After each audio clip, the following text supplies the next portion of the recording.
राधे राधे महाराज जी। महाराज जी, मुझे आज से ठीक 2 साल पहले आज ही के दिन भगवान के आगे पूर्ण समर्पण हेतु गलती से भगवत प्राप्ति हो गई। कि मतलब भगवान के आगे समर्पण किया तो गलती से इनको भगवत साक्षात्कार या प्राप्ति, आप जो भी समझ लें, वो हो गई।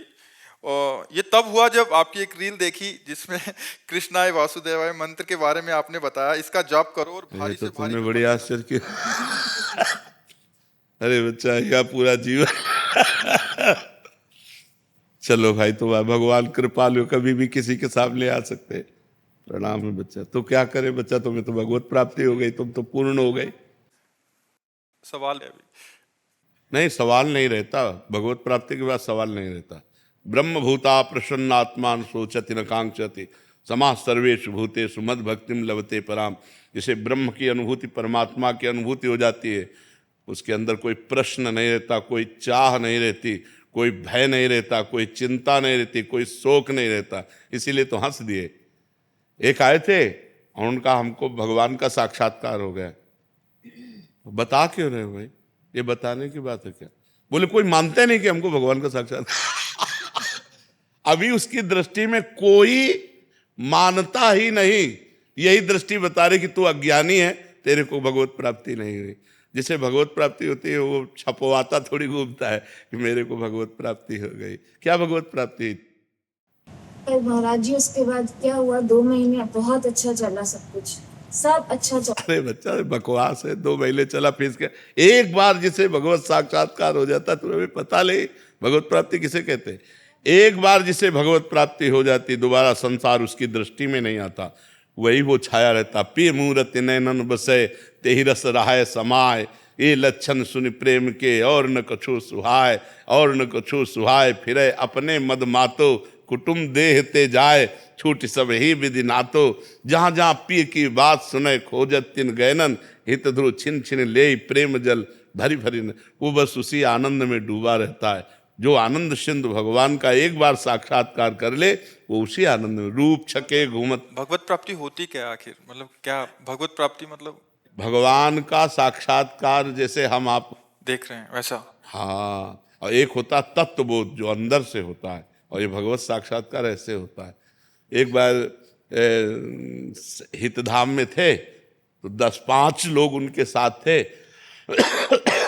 और ऐसी लड़की थी तो 10-5 लोग नौजवान सब ऐसे हमारे पास आए। बोले श्री जी ने इनको दर्शन दिए हैं, वो आपके दर्शन के लिए आई हैं। तो हम कहा हमारी श्री जी स्वामिनी, उनको श्री जी ने दर्शन दे दिया तो हमको उनके पास दर्शन करने जाना चाहिए। अब उनको जरूरत क्या हमारे पास आने की, पर चलो बुलाओ।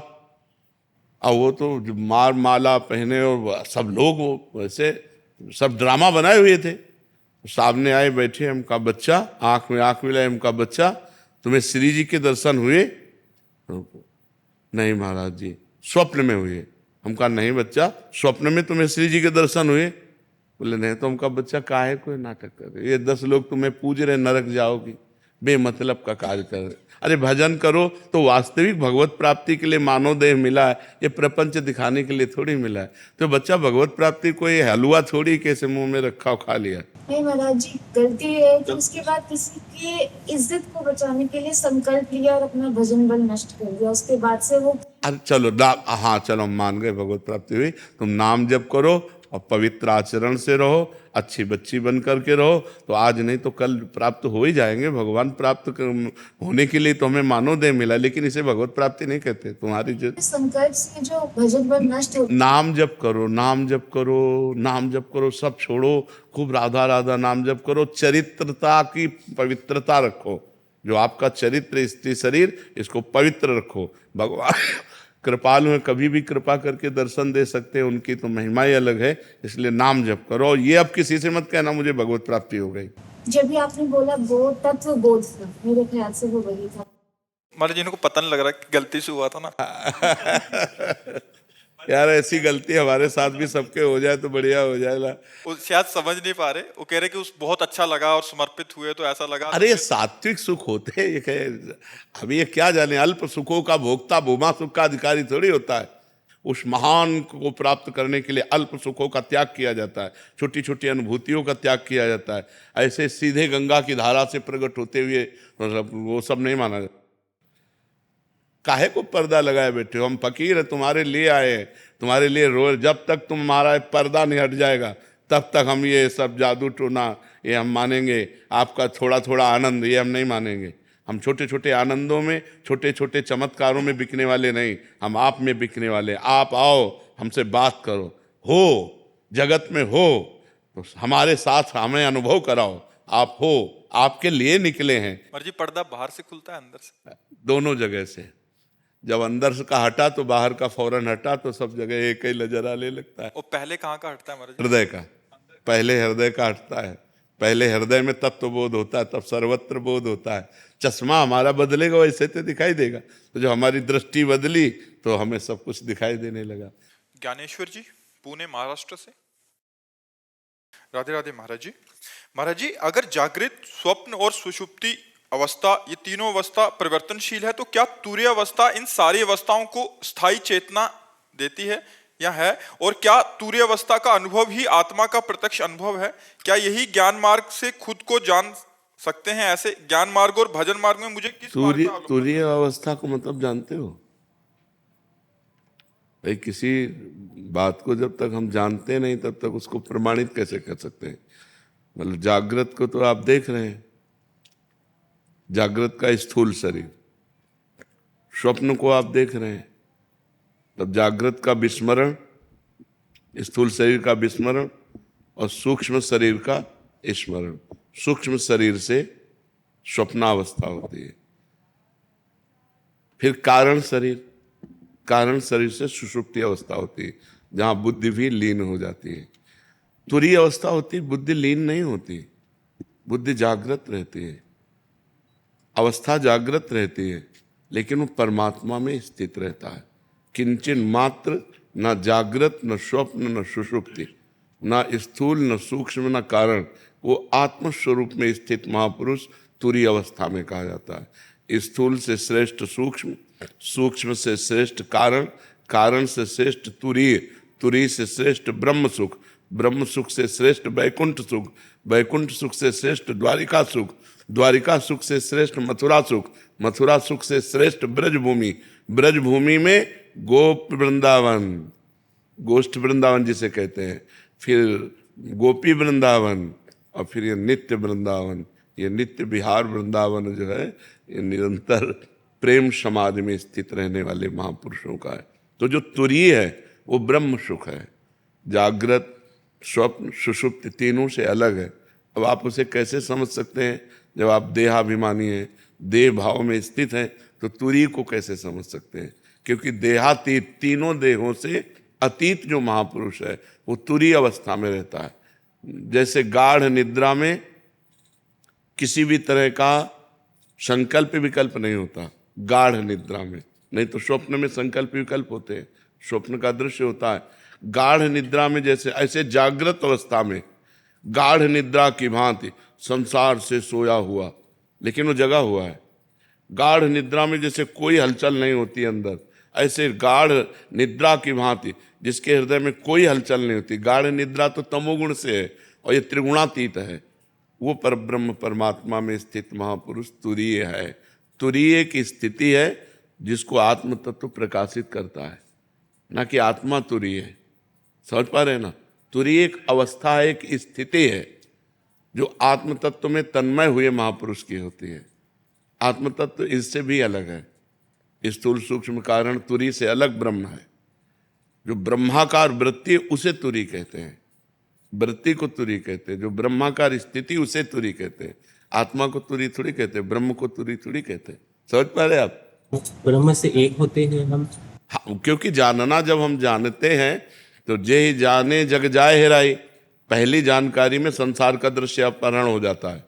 एकमात्र सर्वम खलविदम ब्रह्म ने नानास्ति किंचन, केवल ब्रह्म ही विराजमान है और वही ब्रह्म मैं हूँ। ऐसा ब्रह्मविद ब्रह्म ही भवति, वो ब्रह्म स्वरूप में अपने स्थित हो जाता है। ब्रह्म को हम जानते नहीं हैं, हम ब्रह्म हैं।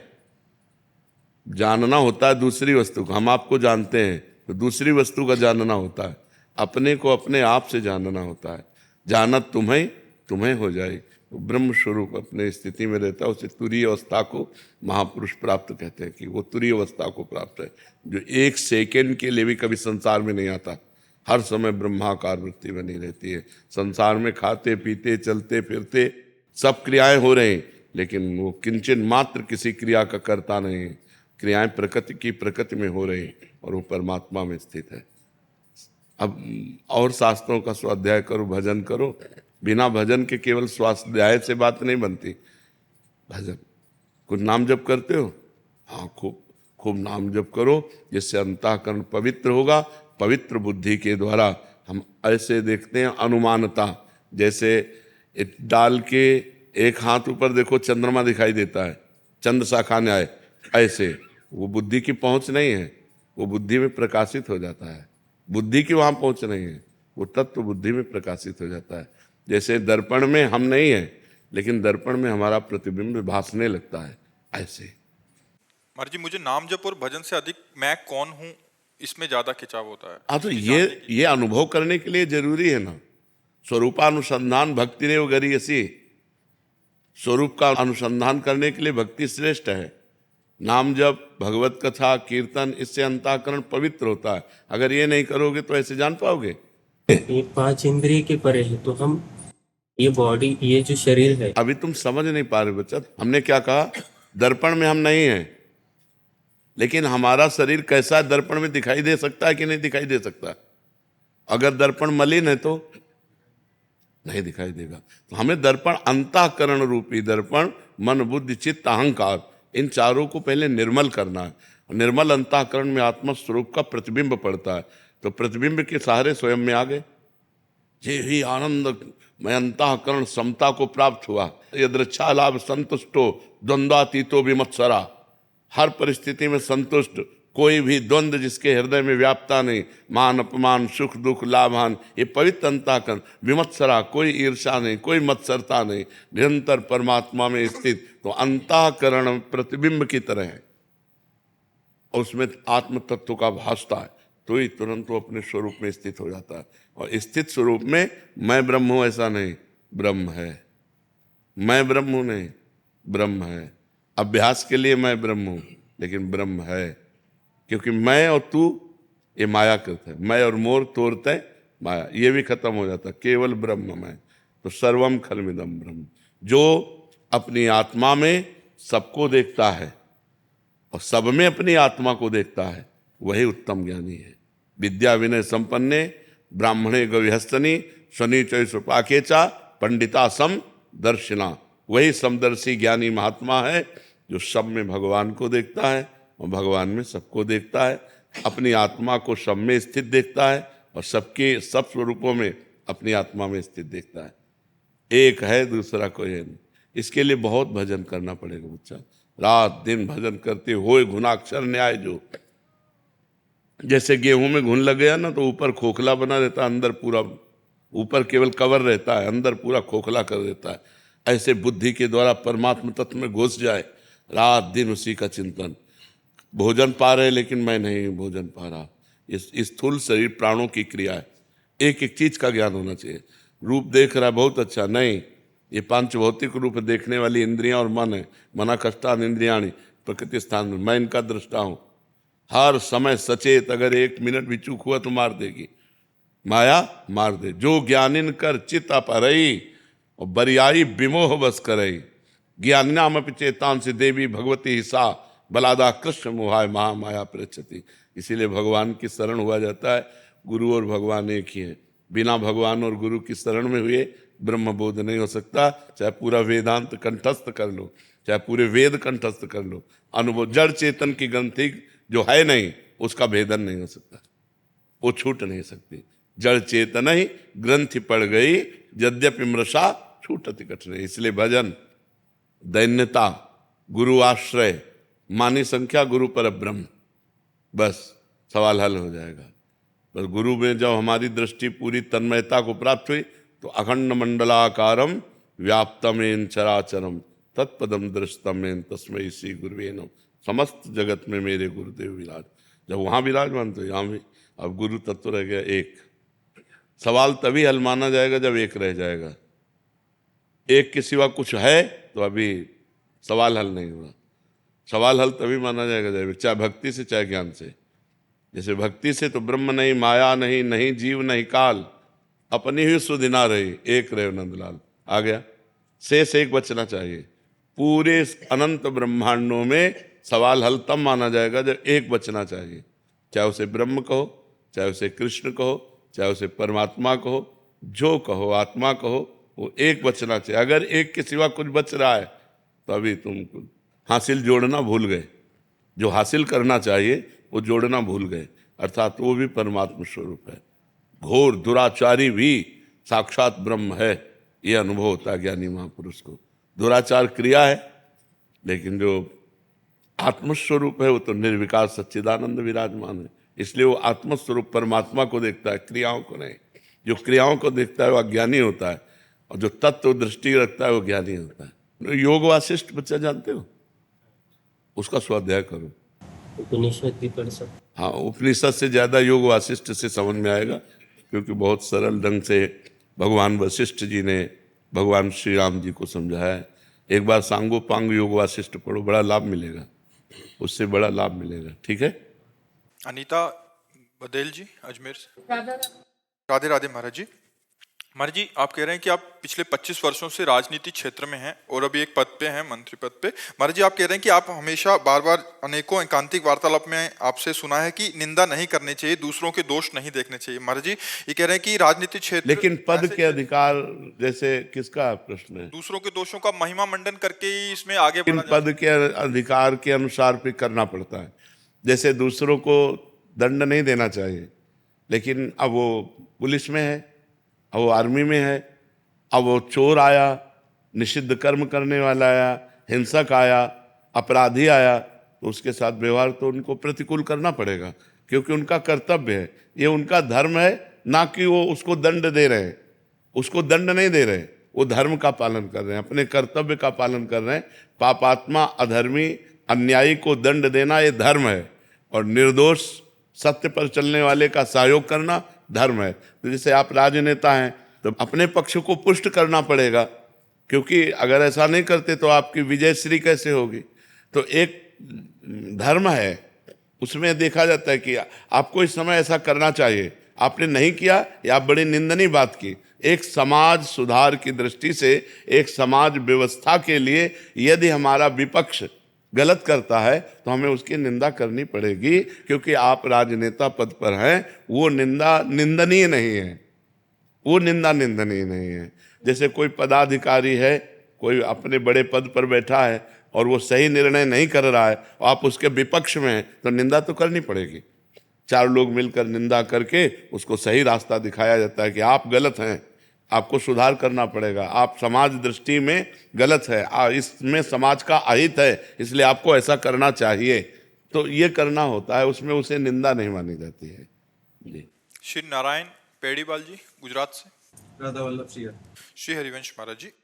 महाराज जी, पिछले 2 वर्षों से आपका सत्संग एवं एकांतिक वार्तालाप नित्य सुन रहा हूँ। धीरे धीरे अब पूरा परिवार भी आपको नित्य सुनने लगा है। परिवार के युवाओं में भी आपके प्रति श्रद्धा जागृत हुई है। आपकी वाणी से उनके विचारों में परिवर्तन भी आया है और नई ऊर्जा और दिशा मिली है। महाराज जी, मेरा एक प्रश्न है, किसी भी रिश्ते में अहंकार, ईगो और स्वाभिमान मतलब सेल्फ रिस्पेक्ट में कैसे फर्क करें? आज पूरा विश्व आपको सुनता है, आपकी बातों पर देखो, श्रद्धा। स्वाभिमान को हम जान नहीं पाए, इसलिए हम स्वाभिमान को, देहाभिमान को ही स्वाभिमान समझते हैं। अपनी कुल, अपनी जाति, अपने पद, अपनी प्रतिष्ठा को हम स्वाभिमान समझते हैं। स्वाभिमान शब्द परम पवित्र है, स्वाभिमान की रक्षा करनी चाहिए। पर स्वाभिमान का मतलब शरीर को लेकर नहीं है, स्वतत्व को लेकर है। स्वतत्व आत्मा को कहते हैं। शंकर सहज स्व रूप संभारा, तो लाग समाधि अखंड अपारा। स्व आत्म तत्व को लेकर के है, भगवत तत्व को लेकर के है।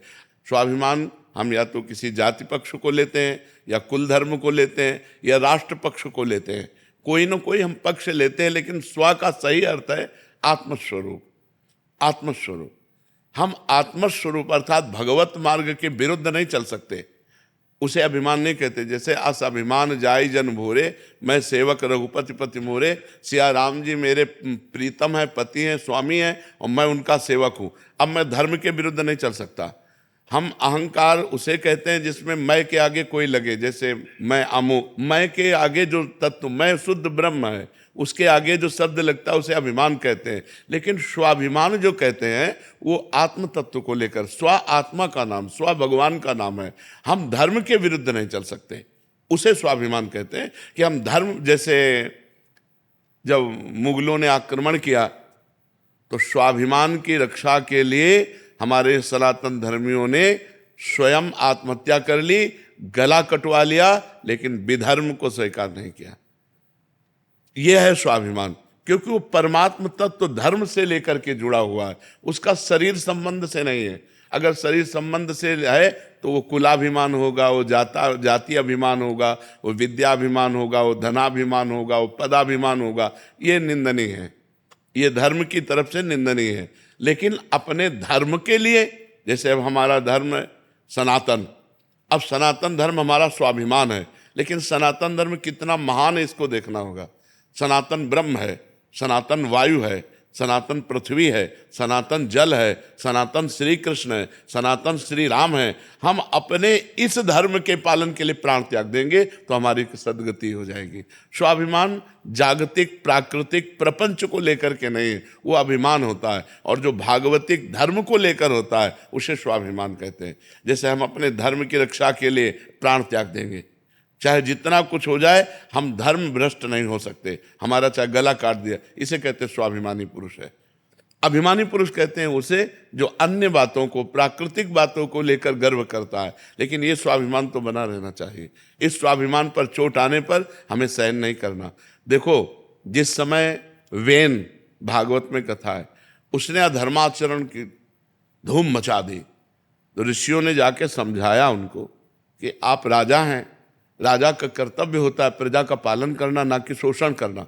आप प्रजा का इस तरह हानि कर रहे हैं, भगवान की निंदा कर रहे हैं, अपने को भगवान मान रहे हैं और प्रजा को गलत राह दिखा रहे हैं। आप सुधर जाओ। जब नहीं सुधरे तो संकल्प के द्वारा तत्काल मृत्यु की, और फिर मृत्यु करके उनकी भुजाओं का मंथन किया, जिससे भगवान पृथु और अर्ची का अवतार हुआ। श्रीमद् भागवत में लिखा, यह है स्वधर्म।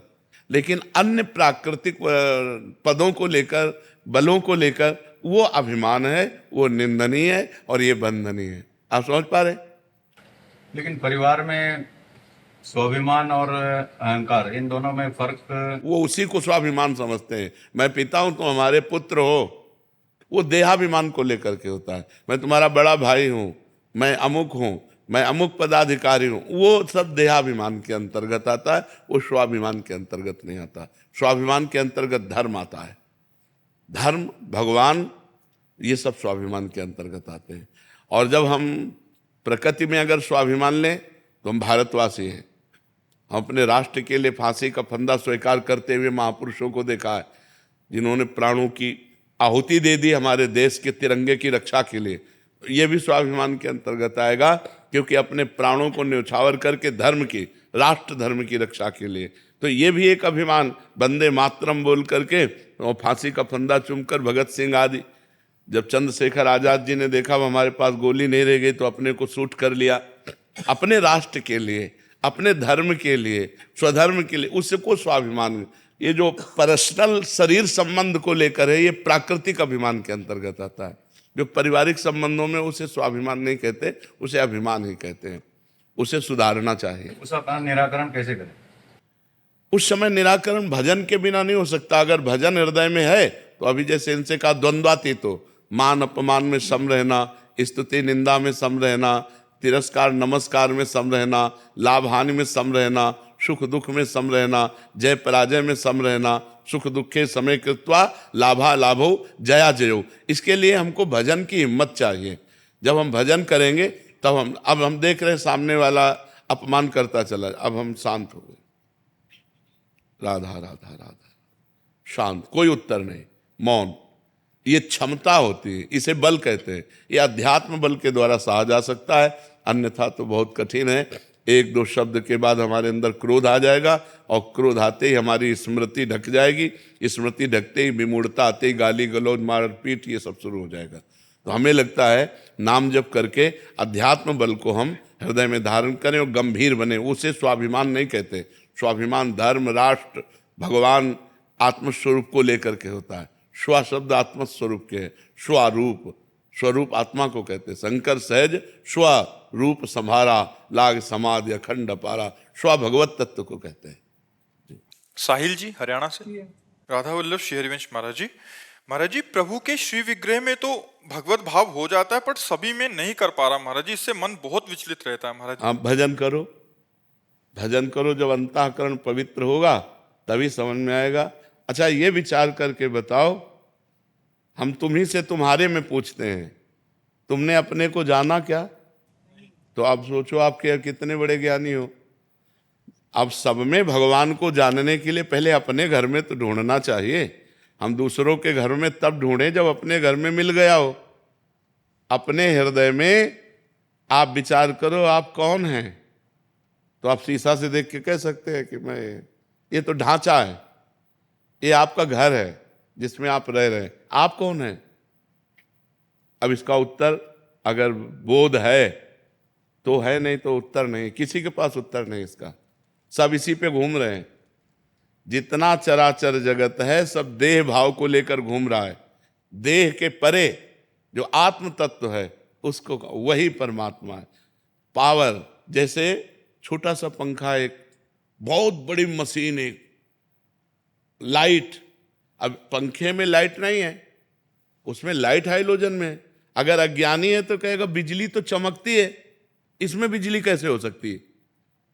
अच्छा बिजली तो हवा देती है, तो हीटर में गर्मी कैसे दे सकती है? नहीं, यंत्रों के कारण बिजली का प्रभाव अलग अलग हो जाता है, लेकिन सब में पावर बिजली है। ऐसे कोई महात्मा है, कोई दुरात्मा है, कोई नीच है, कोई ऊंच है, कोई दुष्ट है, कोई स्त्री है, कोई पुरुष है, ये सब करण हैं। जैसे पंखा है, हाइलोजन है, एसी है, हीटर है, ये करण हैं, लेकिन इनमें पावर जो है वो रमा हुआ राम है, वो परमात्मा है। सब में जो रमा हुआ है वो राम है, वही परमात्मा है। उसी को जो जान गया वो ज्ञानी, और नहीं तो सब अज्ञानी। इसी को देखने वाले तो सब अज्ञानी, जो उसको जान गया वो ज्ञानी, जो उस परमात्मा को जान गया। परमात्मा को जानने के लिए बहु नाम जन्मनावंते ज्ञानवान माम प्रपद्यते वासुदेवा सर्वमित सा महात्मा सुदुर्लभा। वो महात्मा बड़ा दुर्लभ है इस संसार में मिलना, जो सब में परमात्मा को देखता है। श्री राम मैं सब जग जानी, करो प्रणाम जोरि जुग पानी। सब में प्रभु। तो नाम जप करो, शास्त्रों का स्वाध्याय करो, संतों का संग करो, माता पिता की सेवा करो, दूसरों को परोपकार करो, तो हृदय पवित्र होगा। पवित्र हृदय से देखा जाता है सब में भगवान का दर्शन। जिसका हृदय पवित्र होता है वही कर सकता है। इसलिए खूब नाम जप करो। ठीक है, समझ पा रहे हो? ठीक है। हाँ ठीक है महाराज जी, अगर हम नाम जप कर पा रहे हैं, मतलब ये प्रभु की इच्छा है। बहुत बड़ी कृपा है प्रभु की, बहुत बड़ी कृपा है कि नाम जप कर। हरिवंश कृपा, हरिवंश कहें, हरिवंश कहें, हरिवंश लहें, हरिवंश सुलाभ सदा तिनके, सुख संपत्ति दंपति जो जिनके। जो प्रभु का नाम जप करते हैं, प्रभु की कृपा से वो बोल पा रहे हैं, और प्रभु की कृपा से जो नाम जप करते हैं वो निश्चय प्रभु को प्राप्त होते हैं। नाम से बढ़कर के कुछ नहीं, नाम बहुत महान है। और इस कलयुग में तो और साधन है ही नहीं, नाम ही प्रधान साधन है, जिसके द्वारा हम भजन करके भगवान की प्राप्ति कर सकते हैं। और सब साधनों में मन लग सकता है, लेकिन नाम में नहीं लग सकता। एक नाम को निरंतर कई घंटे लगाकर मन देखो, घंटे क्या मिनट लगाकर देखो, भागता है मन। अब ये एक नाम ले लिया, गुरु मुख से जो नाम मिलता है उसी नाम को रमाया जाता है। नाम श्वास दो बिलक चलत हैं, इनको भेद न मोको भावे, श्वासै नाम नाम ही श्वासा, नाम श्वास को भेद मिटावे, रोम रोम जब रग रग बोले, तब कत स्वाद नाम को पावे। जब श्वास और नाम का भेद मिट जाए, जैसे हमारी श्वास बिना प्रयास के आ जा रही, ऐसे नाम बिना प्रयास के चल रहा है, और फिर रोम रोम रग रग आनंद से पुलकित होकर जब नाम, तो महापुरुषों ने नाम के बल से भयंकर कष्टों को भी सहज में मुस्कुराते हुए सहा है। किसी भी चरित्र में, चाहे प्रहलाद जी हो, चाहे गुरु अर्जुन देव जी हो, चाहे गुरु तेग बहादुर सिंह हो, बड़े बड़े महापुरुषों ने नाम के बल से, नाम की सामर्थ्य से मुस्कुराते हुए ऐसे कष्ट सहे जो दूसरा नहीं सह सकता। वो केवल सिद्ध पुरुष ही सह सकता है, वो केवल गुरु ही सह सकते हैं, वो केवल भगवान ही सह सकते हैं। वो भगवान के रूप में ही हैं, वो भगवान ही हैं जो उस रूप में आए। नहीं थी इतनी सामर्थ्य और किसी साधनों में नहीं देखी गई जैसे इन महापुरुषों में देखी गई। जी। नितिन वर्मा जी दिल्ली से। राधे राधे। राधे राधे महाराज जी। महाराज जी, जैसे कि हमने भक्तमाल की कथाओं में पढ़ा व सुना है कि ठाकुर जी जो ठाकुर जी के साथ लीलाएं हुई उसका व्याख्यान किसी से ना करें, पर हमारे आसपास के लोगों को कई बार ये बताना आवश्यक हो जाता है कि ठाकुर जी कृपा कैसे करते हैं। तो क्या बताने से ठाकुर जी की लीलाएं समाप्त हो जाएं? हाँ, अगर अपना अनुभव, अपनी बात साबित करेंगे, उसको ऐसे कह सकते हैं कि एक साधक है, वो मिले थे, हमसे बात किए थे, तो ऐसे ऐसे भजन करने पर उनको ऐसे ऐसे अनुभव होते हैं, उनको ऐसा हुआ था। मतलब आप अपने को बचा लिए और अपनी बात आप कहते हैं, लेकिन अपनी बात के मुझे अनुभव हुआ तो रुक जाएगा। भगवत लीलाओं को, भगवत अनुभवों को छुपाना चाहिए, उन्हें छपाना नहीं चाहिए। जैसे बैंक का बैलेंस आप छुपाते हैं ना अपना, आप अपने धन को छुपाने की कोशिश करते हैं, तो ये तो परम धन है, इसको छुपाना ही चाहिए। पर अगर किसी अधिकारी को, जैसे अधिकारी है, साधक है, उसका मन उत्साहित हो जाएगा। तो ऐसे कि एक साधक थे, वो ऐसे भजन करते थे, तो उनको ये अनुभव हुआ, तो ऐसे ऐसे चलना चाहिए, हमने उनसे ऐसा सुना है, ऐसा कहना चाहिए, जिससे अपने को बचा लिया और उसको भी अनुभव अगर पकड़ पाएगा तो अनुभव हो जाएगा, नहीं पकड़ पाएगा तो कोई बात नहीं। अपना सीधे अनुभव नहीं बताना चाहिए, मैंने ऐसा किया तो मुझे ये अनुभव हुआ, अगर ऐसा होगा तो आपका रुक जाएगा। ये शास्त्रीय बात है। गरिमा जी भावनगर से। महाराज जी, आपके चरणों में कोटि कोटि प्रणाम। महाराज जी, मैंने सुना है कि हमें हर किसी के पैर नहीं छूने चाहिए, किंतु मैं गृहस्थ जीवन में हूं तो मुझे अपने से बड़े सभी के पैर छूने होते हैं, लेकिन मैं पैर छूकर तुरंत हाथ धो लेती हूं। तो क्या महाराज जी मैंने जो पुण्य पैर छूकर कमाए उसे हाथ धोकर नष्ट कर दिया? ले ऐसे हाथ धो के लेने, हाथ तो धो ही लेना चाहिए। श्री जी की सेवा करनी, ठाकुर सेवा करनी है तो चरण छूना तो एक सबकी मर्यादा है, और चरणों में भगवान का वास है, इसीलिए किसी के मस्तक नहीं छुए जाते, चरण छुए जाते हैं, चाहे कोई भी हो। चरणों में भगवान में, हमारे सब अंगों में देवताओं का वास है। जैसे हाथों में देवराज इंद्र का वास है, ऐसे अलग अलग सब जगह, तो चरणों में विष्णु का वास है। इसलिए हम भगवत भाव से जब छुएं, किसी के भी छुएं तो भगवत भाव से छुएं। अब चूंकि सेवा में जाना है तो वो हाथ कहीं और न छू जाएं, इसलिए हम धो लेते हैं, उसमें पुण्य नाश नहीं होते। हम ठाकुर सेवा, हम इसलिए नहीं धो रहे कि उनको छुआ, हम इसलिए धो रहे हैं कि हमें ठाकुर सेवा करनी है, हमें और सेवाएं करनी है, जिससे चरण छुए हुए हाथों से हम वो सेवा नहीं कर सकते। जैसे हम गुरु के ही चरण हैं, तो गुरु के चरण छूने के बाद यदि श्री जी को हमें भोग लगाना है तो हाथ तो धोना पड़ेगा ना, क्योंकि श्री जी को भोग लगाना है। और गुरु जी श्री जी में अंतर नहीं है, फिर भी उनके चरण छूने के बाद हमें हाथ धोने पड़ेंगे, क्योंकि श्री जी की सेवा में जाना है। और अगर गुरु जी देख ले तो डांट देंगे, हे पहले हाथ धो, ऐसे श्री जी की सेवा में क्यों जा रहा है। तो ये बात हम मन में सोचते हैं। हम अगर इस भाव से धोएं कि यार तो भले पुण्य नष्ट हो जाए, लेकिन हम तो श्री जी की सेवा के लिए धो रहे हैं, इसलिए कोई बात नहीं इसमें। निखिल शर्मा जी अमृतसर से। श्री हरिवंश। श्री हरिवंश। महाराज जी, जीवन में अनुशासन की कमी है, इसकी पूर्ति कैसे करें महाराज जी? गुरु के बिना इस अनुशासन तो नहीं बन पाता। कोई तो हो जिससे हम डरे, वैसे भगवान से ज्यादा डर नहीं लगता, क्योंकि बड़े उदार है। भगवान प्रगट में तो दिखाई नहीं दे रहे, हमें प्रगट में चाहिए कि जो डांट सके, जो सभा में खड़ा कर सके, वो गुरुदेव भगवान ही है। या तो घर में माता पिता ऐसे हों, लेकिन अगर परमार्थ में है तो गुरुदेव भगवान है। जो गुरुदेव भगवान से हम डरें और वो हमको सुधार सकें, वो हमारी कमियों को हमारे सामने रखें, हमारे को डांट फटकार कर हमें ऐसी सामर्थ्य दें जिससे हम समस्त दोषों से हट सकें, तो ऐसे गुरु की शरण ली जाए, जिनके अनुशासन में रहकर हमारा लोक और परलोक दोनों बन जाए।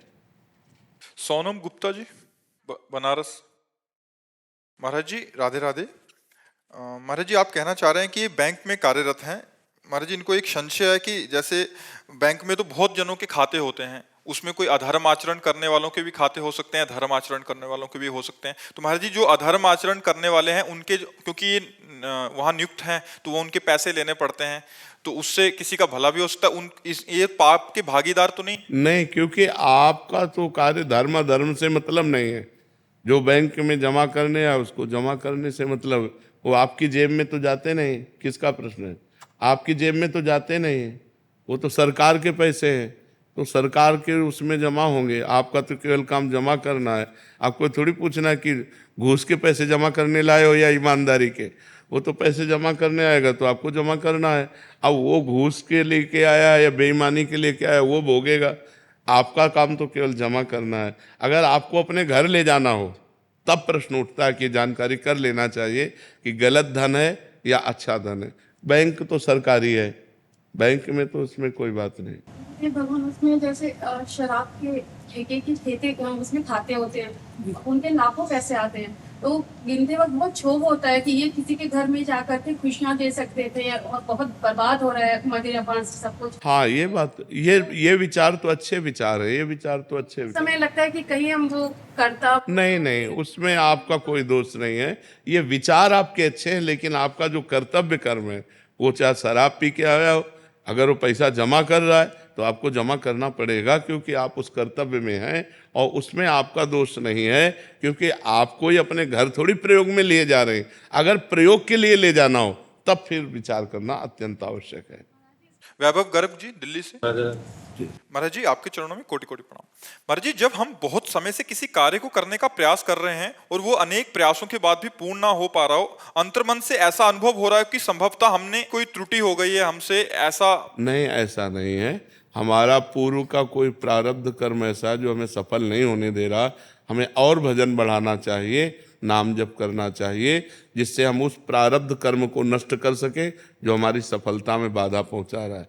भगवान यहाँ इस बीच में भगवान को न लावे। ये हमारा कोई प्रारब्ध कर्म है जो बार बार हम सफलता के लिए प्रयास करते हैं और मुझे असफल कर देता है, तो मुझे नाम जप बढ़ाना चाहिए। नाम जप से उस प्रारब्ध को दबाकर हम सफलता को प्राप्त करें। भगवान मानो ऐसे हैं जैसे पिता ने खेती दे दिया और बीज दे दिया। अब आप क्या बोते हो? खेती आपकी, बीज आपका। आप जो बोओगे वो आपको मिलेगा। तो बहुत जन्मों से हमने गलत बीज बोए हैं, पाप कर्म किए हैं, इस जन्म में भी किए हैं। देखो ना, ध्यान से अगर देखो तो इस जन्म में भी पाप कर्म किए हैं। अब वो जाएंगे कहाँ? हमको दुख देंगे। दुख तभी होगा जब असफल होंगे ना। विपत्ति तभी होगी जब हमारी सफलता नष्ट होगी। तो हमको चाहिए कि हमें इतना सुकृत एकत्रित कर लेना चाहिए कि पूर्व के पतित प्रारब्ध को हम नष्ट कर सकें, गिरे हुए प्रारब्ध को हम नष्ट कर सकें। नहीं, हमें नष्ट कर देगा। नाम जप है, शास्त्रों का स्वाध्याय है, कुछ स्तोत्र हैं, कुछ जैसे कभी तीर्थयाटन धाम आ गए, हरिद्वार चले गए, गंगा स्नान पवित्र, कभी परोपकार, दूसरों का हित कर दिया। इन सब पुण्यों के बल से हम पूर्व के प्रारब्ध को दबा सकते हैं और सफलता प्राप्त कर सकते हैं। अन्यथा पूर्व का अगर प्रबल प्रारब्ध हुआ तो लाख उपाय करो, तुम्हें हार ही पहुंचाएगा, तो तुम्हें गिरा ही देगा। ऐसे देखे जाते हैं ज़्यादा प्रयास नहीं करते हो, बड़ी सफलता मिलती है उनको। उनका पूर्व का पुण्य काम कर रहा है। यद्यपि वो वर्तमान में पाप कर रहे हैं, लेकिन उनको सफलता मिल रही क्योंकि पूर्व का पुण्य काम कर रहा है। यद्यपि आप धर्म से चल रहे हैं, लेकिन आपको असफलता मिल रही क्योंकि आपका पाप का संयोग आपको गिरा रहा है। ये एक क्रम होता है। तो लोगों को इसमें भ्रम हो जाता है कि वो तो पाप करता है, बड़े मौज से रह रहा है, और हम धर्म से चल रहे हैं, बड़ा दुख भोग रहे हैं। ऐसा नहीं। धर्म आज की खेती है और पूर्व का पाप जो आपने किया, पूर्व की कमाई इस समय आपको परेशान कर रही, तो उसको परास्त करने के लिए भगवान नाम जप करो। महाराज जी, जैसे हम आश्रय लेते हैं, किसी का प्रश्न था उसी भगवान के विषय में, तो जैसे हम आश्रय तत्व का वो रखते हैं कि प्रभु हमारी रक्षा करेंगे, प्रभु हमें, तो आज किसी का एक प्रश्न था, तो उन्होंने लिखा था कि वो किसी डॉक्टर के पास गए, वो कुछ स्पर्श उन्होंने गलत किया। उस समय तो पहले तो उनको ठीक लगा कि, पर बाद में जब वो चिंतन किया तो उनको लगा कि ये गलत स्पर्श था, कि ऐसा नहीं करना चाहिए था। फिर वो हनुमान जी के भक्त थे, उन्होंने बोला कि हनुमान जी ने मुझे ऐसी स्थिति में क्यों डाला, और मतलब मैं तो नाम भी जप करती थी। फिर वो दुखी हो रहे हैं। तो महाराज जी, इसको कैसे समझें कि प्रभु का, अब इसमें अगर वो समझ पावे, पूर्व का कोई अशुभ प्रारब्ध जो आपसे गलती हुई थी, उसी गलती का निराकरण हुआ। आपने जो गलती की और उसका प्रकाश नहीं हुआ, तो आपको क्षोभ और दुख दिलाने के लिए ये प्रारब्ध यहाँ गिरा करके, नहीं तो ऐसा जैसे कभी कोई चूक का अवसर आया तो भगवान थोड़ी चूक का अवसर हमें दे रहे हैं। हमारी वासना, हमारी गलती हमें चूक पे ले जा रही, भगवान हमें बचा सकते हैं। हम भगवान से प्रार्थना करें, उस समय भगवान को पुकारें तो भगवान हमारी रक्षा करेंगे। जैसे बड़ी बड़ी पवित्र साध्वियों के ऊपर गलत दृष्टि वाले, अब जैसे गंगा यमुना बाई थी वृंदावन में, तो पवित्रता से भजन करती थी, तपस्वी थी, विरक्त थी। अब ब्रह्मचारिणी थी, तो ब्रह्मचारिणी में तेज होता। तो अकबर बादशाह का भांजा, वो यहाँ आगरे का अधिकारी था, तो वो यहाँ वृंदावन आया अपने परिकर के साथ। तो उसने देखा इतनी सुंदर साध्वी और तो तपस्विनी तेजस्वी, वो लुभायमान हो गया। उसने कहा इनको हमारी सेवा में भेजा जाए। बोले ये संत हैं, ये कोई ऐसे थोड़ी है कि ऐसे आ जाएंगे। तो उसने 2 वेश्याएं लगाई। अब आप विचार करो कि इनको किसी भी तरह हमारे महल में लाओ। तो वेश्याएं साधु वेश धारण किया और वहाँ सत्संग करने लगी, बैठने लगी, सुनने लगी, प्रणाम करना, और रोज जाने लगी। 10-15 दिन रोज गई और एक दिन नहीं गई, फिर दूसरे दिन गई। तो पूछना बनता है ना कि आप 10 दिन से रोज आ रही थी, आई नहीं आप। तो उनका हमारे यहाँ एक बहुत बड़े संत आए हैं, हम उनकी सेवा में कल थी इसलिए नहीं आ पाए, आप चलेंगी क्या? क्योंकि उनको पहुंचाने का पैसा दिया गया था उसके पास। तो उनका यदि संत आए, कहाँ? बोले यहीं पास में ही है, मथुरा में। मथुरा में उसकी भी हवेली थी। चलो, सोचा कि संतों से मिलने में क्या। अब गई तो हवेली, तो उन्होंने सोचा संतों को हवेली और झोपड़ी से क्या मतलब, आए होंगे तो हवेली भी रख दिया होगा। अब जे ही हवेली के अंदर उसे बाहर से सिटकिनी लगा दी वैश्याएं ने, वो तो पैसा के लिए थी। और जो अंदर गई तो बादशाह का भांजा हो, अब वो समझ गई कि मुझे नाटक करके फंसाया गया। तो ए दूर रहना, स्पर्श मत करना। और वो तपस्विनी थी, अब वो काहे को माने, अब उसकी हवेली के अंदर आ चुकी है, बंद है, शासन उसके हाथ में, बादशाह उसका मामा है, तो उसको कोई फर्क तो था नहीं। वो जे ही आगे बढ़ा तो उन्होंने श्री हरिवंश, श्री हरिवंश, श्री हरिवंश, जे ही नाम पुकारा। रसिकनंद वाले में चरित्र है श्री हरिवंश से। सोई उसको दिखाई दिया कि बाई जी की जगह बबर शेर, और दहाड़ करके उसको पैजामा गीला हो गया, लघुशंका कर दिया, बेहोश हो गया, और बाई जी अंतर ध्यान यहाँ वृंदावन में। तो इस विषय पर अगर देखा जाए तो इसमें कोई प्रभु की ऐसी बात नहीं थी कि उनको इस तरह का संकट झेलना पड़े, उनका कोई प्रारब्ध था। ये प्रभु की कृपा रही कि उन्होंने गंगाबाई यमुनाबाई को इस तरह से भगवान ने बचाया, ये प्रभु की कृपा रही। लेकिन उनका कोई पूर्व का ऐसा प्रायश्चित रहा कि जो उसके सामने जाना पड़ा और वो गंदी दृष्टि से ऐसा देखा, क्योंकि वृंदावन में बहुत थी, उन्हीं के ऊपर क्यों दृष्टि गई? तो कोई प्रारब्ध संयोग, ये कृपा रही भगवान की कि वो छुआ नहीं और बच गया, ऐसा हो। फिर वो बाद में आया और चरणों में साष्टांग दंडोत हुआ और कहा मुझे क्षमा कीजिए, तब से मैं जल रहा हूँ। तो उन्होंने कहा आप जो है संतों के प्रति ऐसा भाव न रखें, आप जाओ आनंद से भजन करो, हमें कोई आपसे द्वेष नहीं है। तो ऐसा होता है। तो उसमें ये नहीं कि हमें भगवान ने बचाया, भगवान ने तो बचा ही लिया, पर वो आपका कोई कर्म ऐसा था जो, तो अभी हमें दोबारा वहां नहीं जाना चाहिए और कोई भी किसी भी हाँ बिल्कुल ऐसे नहीं। और डॉक्टर को भी ऐसा नहीं करना चाहिए। डॉक्टर तो एक भगवान का स्वरूप होता है। मरीज जब उसके पास जाता है तो सर्वांग समर्पित होता है। तो डॉक्टर को चाहिए कि अपने बेटा बेटी की तरह व्यवहार करना चाहिए, इधर उधर गंदी हरकतें नहीं, तभी फिर उनका भी जीवन बर्बाद होता है। तुम डॉक्टर होकर के ऐसी हरकत करते हो। डॉक्टरों को तो माता पिता की तरह व्यवहार करना चाहिए। मान लो जवान बच्ची है, बच्चा को उस तरह का स्पर्श करना और काम से स्पर्श करना बड़ा अंतर होता है। तो हमें लगता है डॉक्टरों से हमारी प्रार्थना है कि आपके पास जो मरीज आवें वो अपने बेटी बच्चों जैसा व्यवहार करें, उनके साथ ऐसी कोई हरकत न करें जिससे एक डॉक्टर की वजह से सब डॉक्टरों के प्रति लोगों को संशय होने लगे। डॉक्टर एक प्रगट में, दूसरा भगवान है। हम अपने परिवार वालों को बड़ा विश्वास करके उनके हाथ समर्पित कर देते हैं कि आप ऑपरेशन कीजिए, आप इनको ठीक कीजिए। तो हम डॉक्टर को भगवान की तरह मानते हैं। तो ऐसे भगवान की पदवी प्राप्त डॉक्टरों को, ऐसे हैं भगवान की तरह डॉक्टर जो ऐसा अपना प्यार रखते हैं, लेकिन इस तरह की जो नीच हरकत करने वाले लोग हैं उनको कहते हैं सावधान रहो, नहीं एक जगह बचोगे, दूसरी जगह बचोगे, तीसरी जगह ऐसे पिटोगे कि संसार में किसी काम के नहीं रह जाओगे। क्योंकि वो ऊपर वाला देख रहा है, वो जिस दिन तुम्हें दंड देना शुरू किया तो उसी दिन तुम होश में हो जाओगे। डॉक्टरों को तो बहुत भगवान की तरह आदर दिया गया है हमारे समाज में कि सर्वस्व समर्पित कर देते, लिख देते हैं कि हमारे प्राण चले गए तो आपको कोई परेशानी नहीं, तभी तो ऑपरेशन करते हैं ना। हो अब ऑपरेशन थिएटर में ले जाकर आप अकेले, परिवार का तो कोई होता नहीं, आप क्या करते हैं, ये आपके ऊपर विश्वास हमारा डिगे नहीं, ये बना रहे, ऐसा डॉक्टरों को करना चाहिए। नाम जपने में निरंतरता नहीं आ रही और जो नाम छोड़ने से छुट्टी बंद होनी चाहिए वो नहीं हो रही। तो कहीं ना कहीं किसी सुख में हम राजी हो रहे हैं।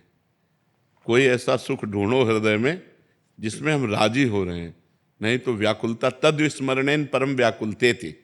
संस्कृत में कहा गया है कि अपने परमात्मा का, अपने ईश्वर का जो नाम हम जप रहे हैं उसके छूटने पर इतनी व्याकुलता होनी चाहिए जैसे मछली को पानी से निकाल के बाहर कर दे तो तड़पने लगती है। अगर हमारे अंदर ऐसा नहीं हो रहा तो हम किसी सुख में राजी हैं, वो इंद्रिय सुख में, नेत्रेंद्री, वाकेंद्री, रसेंद्री, श्रवणेंद्री, जनेंद्री, किसी न किसी इंद्रिय सुख में हम राजी हैं। हमें सुख मिल रहा है किसी इंद्रिय सुख का, इसलिए ये लक्षण नहीं आ रहे। अगर उन इंद्रियों के सुखों का त्याग कर दिया जाए तो अभी व्याकुलता, रोना आने लगेगा, एक क्षण के लिए छूटने पर लगेगा क्या चाहिए जो छूट गया, किसके लिए छूट गया, क्यों छूटा, अपने आप से इतना झकझोर हो जाएगा, इतनी लड़ाई हो जाएगी अपने आप कि क्यों छोड़ा, चाहिए क्या, क्या इस परमात्मा के चिंतन से बढ़कर कोई बात है, क्यों छोड़ा, मन से लड़ाई हो जाएगी और मन असंतुष्ट हो जाएगा, राधा राधा राधा राधा राधा राधा राधा, वो और व्याकुलता पैदा हो जाए। अगर किसी इंद्रियजन्य सुख को हम भोग रहे हैं और हम मान रहे हैं कि सब ठीक चल रहा है तो वो बैलेंस बनता रहेगा, लेकिन व्याकुलता नहीं आएगी, वो अंतराय बनता रहे। जैसे नाम से बढ़कर कुछ नहीं। अब अगर हमको कोई रुपए दे और हमसे 5 मिनट नाम छुड़वा दे तो नाम से बढ़कर रुपया हो गया ना, नाम छोटा हो गया। अब अच्छा भोजन किसी ने दिया, हम भोजन पाने में राजी हो गए और नाम छूट गया तो भोजन बड़ा हुआ ना, नाम छोटा हो गया। अभी हम नाम को सर्वोपर विराजमान नहीं कर पा रहे। यदि सर्वोपर विराजमान कर लें तो किसी भी स्थिति में नाम नहीं छूटेगा। तो इसके एक उपाय अगर आप कर सकें तो करें। किसी एक बिंदु पर नेत्रों को ऐसे करके कोई एक बिंदु रख लीजिए, किसी भी जगह हम बिंदु मान सकते हैं। सामने ऐसे बैठे हैं और एक बिंदु रख लिया, कोई बिंदु, और उस पर वो नाम लिख लिया मानस से, और उसी पर बस ऐसे अब बार बार नाम चल रहा, हम एकाग्र हो रहे हैं। इसे त्राटक क्रिया योग में कहते हैं, त्राटक क्रिया। आंखों में जब जलन होने लगे फिर आंखें शांत करके ऐसे मूंद लो, आंसू प्रवाह निकलेगा, आंसू निकलने लगेंगे, वो भाव के नहीं, वो प्रक्रिया के। फिर खोल लो ऐसे, फिर नाम चलाओ ऐसे, और श्वास की गति लंबी खींचे, लंबा श्वास जाए, मतलब 10-20 नाम।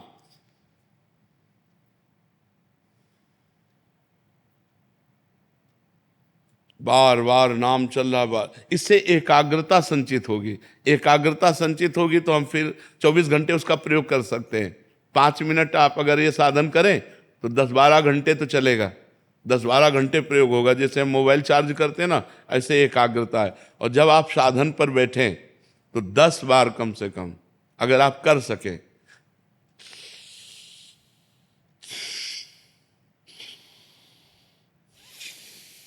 रोकना नहीं है। बाएं से खींचे भरपूर, दाएं से निकाल दे, दाएं से खींचे, बाएं से निकाल दे।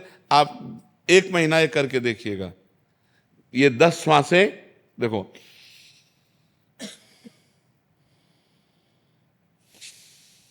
कुछ नहीं है इसमें। जो ही प्राण, हमारे अंदर एक सुषुम्ना नाड़ी है जो बंद पड़ी है, अगर वो खुल जाए तो अंतराय नाम का खत्म हो जाए। इससे 10 बार ऐसे करेंगे और एकाग्रता ये करेंगे और नाम लिखने की प्रक्रिया करेंगे। आप 1 महीने करिएगा, फिर आप बताइएगा कि आपको कैसा लगता है।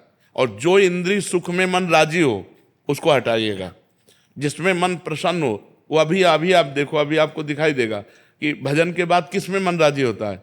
कुछ देखना, कुछ भोगना, कुछ सुनना, कुछ चखना, कुछ खाना, उसी पर अंकुश कर लो।